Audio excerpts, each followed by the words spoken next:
Radio Côte d'Ivoire, Abidjan, 88.fm. Ces cadors de notre football sont donc en difficulté. Qu'est-ce qui peut expliquer cette mauvaise performance de ces deux équipes, mais aussi quel impact cela peut-il avoir sur le football ivoirien? Mesdames, Messieurs, c'est à vous de nous le dire. 20 21 44 48, 20 24 27 87.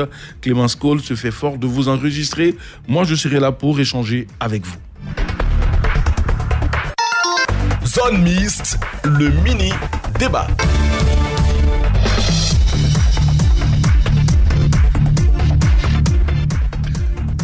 Ils sont déjà en ligne, ces auditeurs très chaleureux tous les matins, les uns après les autres. Bonjour.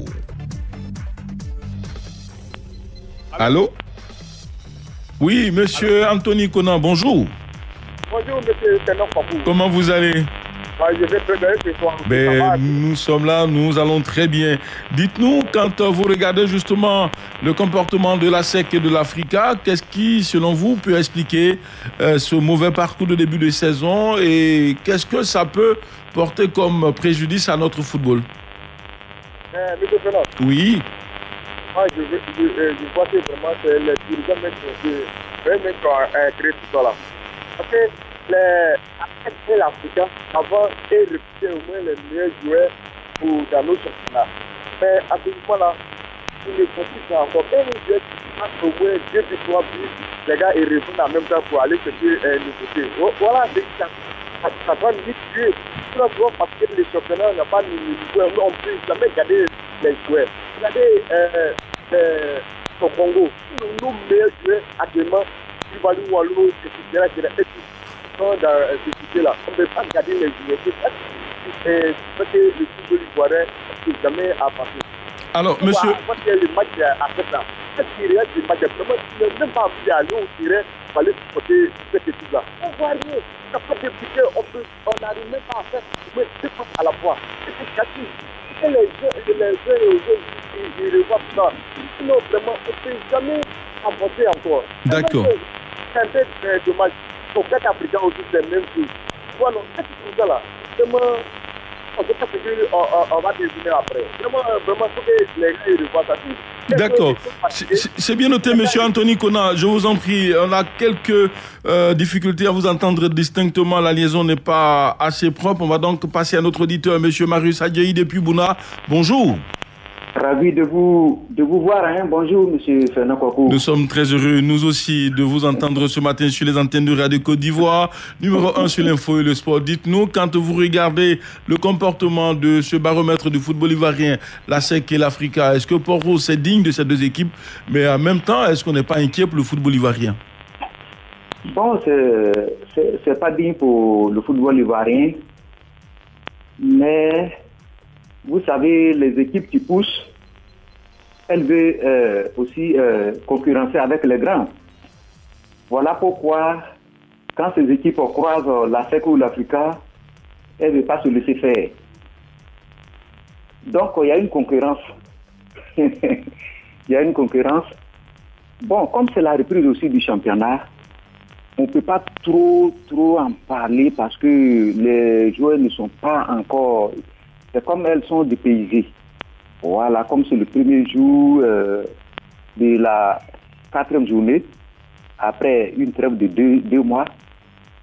Donc, on ne peut pas trop les accuser, mais on va leur souhaiter un bon courage pour que les prochains matchs, que ces deux clubs-là se réveillent, parce que c'est les locomotives du football ivoirien. En tout cas, on a toujours dit que l'Africa ou la SEC soit toujours au devant des choses. Bon, tous mes encouragements à ces équipes-là, il ne faudra pas que les joueurs se découragent. Moi, je dis toujours, c'est la volonté, c'est la volonté qui fait le jeu. Notre slogan, c'était toujours qu'on gagne ce match ou on fait match nul. Donc, bien sûr, ça ira. Ça ira pour ces deux clubs-là. Il n'y a pas d'inquiétude. D'accord. Ça ira pour ces deux équipes. Il ne faut pas donc se décourager. D'ici, monsieur Marius Adjaï depuis Bouna. Merci à vous. Allez, nous sommes avec nos consultants. Oussa Israël, bonjour. Bonjour Israël. Bonjour Fernand. Allez, dites-nous coach, quand on regarde un peu le comportement de la SEC et de l'Africa, quelle explication peut-on donner? Allô? Oui, je vous demandais, qu'est-ce qui, selon vous, peut amener la SEC et l'Africa à déjouer de cette façon-là depuis donc, le début de la saison? Mais je pense déjà qu'il y a beaucoup d'aspects qui rentrent en ligne de compte aujourd'hui. D'accord. Que la SEC et l'Africa n'arrivent plus à attirer les meilleurs joueurs. D'accord. Comme auparavant, et donc c'est devenu un peu difficile. Je pense qu'il faudrait peut-être réfléchir et puis mettre en place des cellules de recrutement assez efficaces qui vont permettre de mettre la main sur de meilleurs joueurs. Parce que au jour d'aujourd'hui, les joueurs sensiblement sont du même niveau. C'est un peu difficile pour la SEC et l'Africa parce que tout le monde travaille, il y a des bons entraîneurs un peu partout. Donc ça devient un peu difficile. Mais je pense qu'avec un recrutement un peu plus ardu, un peu plus poussé, la SEC pourra véritablement et l'Africa pourront véritablement reprendre la tête. Moi, c'est mon avis à moi. Après, il y a plus de choses qui rentrent en ligne de compte. Hein. Il y a beaucoup de choses, beaucoup de choses. Donc, pour moi, déjà, il faut commencer déjà par le niveau de recrutement. Et ensuite, je pense que les choses vont se faire tout seul. Le recrutement pour vous donc doit être corsé, les choses doivent changer. Mais on se demande en même temps si la SEC, bon peut-être l'Africa, on peut dire, a quelques difficultés, les palabres en un point fini, mais ils ont quand même les moyens. Alors la SEC avec aussi toutes ces infrastructures et surtout avec les moyens dont dispose ce club-là, les recrutements qui sont faits, on réalise que c'est les meilleurs de notre championnat qu'on a regroupé au niveau de la SEC, mais les résultats ne suivent pas. La SEC par exemple n'a enregistré qu'une seule victoire, c'est face à l'AFAD. Le reste, c'est un nul face à l'équipe de Racing, aussi un nul face à Boaké, et puis une défaite face à la SOA. L'Africa, jusqu'ici, a seulement enregistré un nul, 1-1. Le reste, c'est une défaite face à Bassam, une défaite face à l'AFAD. Alors, quand on regarde cela, coach Oussou, est-ce que vous pensez que c'est seulement le recrutement qui n'est pas à la hauteur, c'est parce qu'ils n'ont pas les meilleurs? Parce qu'ailleurs, ils n'ont pas de moyens. Alors justement, pour revenir au meilleur niveau, en 30 secondes, qu'est-ce que vous proposez? Alors, en ce qui concerne l'Africa, que faut-il faire? L'équipe à leur personne, parce qu'avec ce calme-là et cette envie de ramener l'Africa à un meilleur niveau, je pense que ça va déjà créer un déclic. Parce que c'est différent. La SEC, il y a déjà l'organisation, tout. Après, comme je dis, ça peut aller du côté technique. Mais au niveau de l'Africa, c'est tout autre chose. C'est tout autre chose parce que c'est déjà compliqué au niveau de l'organisation. C'est déjà pensé à mettre en place une très bonne organisation, j'ai envie de dire, un bon collectif de personnes autour de l'Africa qui vont penser pour l'Africa, qui vont penser à développer l'Africa. Et en ce moment-là, je pense qu'on pourra avoir une Africa de beaux jours, quoi. Merci, coach Oussou Israël. N'allez pas trop loin. Je vais demander bonjour. Bonjour. Allez, la SEC et l'Africa ne gagnent plus. Tout le monde commence à se poser des questions. L'inconvénient, c'est quoi? Qu'est-ce que ça peut causer comme dommage au football ivoirien? Écoutez, c'est d'abord les deux clubs les plus populaires du football, les plus populaires, les plus titrés, les deux locomotives. Lorsque forcément ces deux clubs-là ne fonctionnent pas, ne gagnent pas, ça a une répercussion sur le côté attractif de ce championnat. C'est comme si en Espagne, le Barça et le Real n'étaient pas en forme.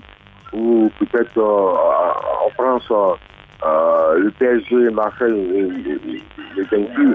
Donc franchement, ça a un impact sur le championnat de Côte d'Ivoire au niveau de la mobilisation des supporters, au niveau même de la créativité de ce championnat-là. Maintenant, aujourd'hui, c'est vrai, après 4 journées, le constat est là, mais il faut être patient parce que au niveau d'Africa, on sait ce qui s'est passé avec les problèmes, il y a un club à tête avec la ligne bagarre entre le président du club. Donc, un nouvel entraîneur qui arrive, l'effectif qui est chamboulé. Donc, après 4 championnats, il faut laisser que la main-d'œuvre prenne. Et puis, la cassure du championnat après la 3e journée aussi, elle impacte aussi. Maintenant, puisque c'est un nouvel effectif, c'est un nouvel entraîneur, même chose à la tête. Julien Chevalier, c'est nouveau. la TEC a changé son effectif à près de 95%. Une nouvelle équipe qui est en train de se mettre en place. Moi, je suis dit, les 2 premiers matchs, il y avait du jeu. On sentait qu'il y a quelque chose qui était en train de se mettre en place au niveau du jeu. Mais la cassure là, du championnat a pris l'élan de ce club. Maintenant, il faut être patient. On va le voir après dans les semaines à venir, voir ce qui va. Mais forcément, si ces deux-là ne marchent pas, au niveau, je me répète, au niveau de l'attractivité, au niveau du spectacle, au niveau même de l'engouement, ça a un impact sur ce championnat, puisque c'est les plus locomotives, c'est des clubs historiques, c'est les plus titrés, c'est les plus populaires. Merci, messieurs. On se retrouve demain pour un autre parcours, puisque désormais, nous avons une nouvelle rubrique intitulée Chez Moussa. Et aujourd'hui, donc, c'est une tribune, mesdames, messieurs, qui est consacrée au petit débat de rue sur le sport. Pour ce premier numéro, mesdames, messieurs, l'élection à la présidence de la FIF, Fédération Ivoirienne de Football, avec l'annonce de certaines candidatures, dont celle de Didier Yves Tebini Drouba et de Eugène Diomandé, potentiel challenger de l'équipe de monsieur Augustin. Radio Côte d'Ivoire, Abidjan 88.fm.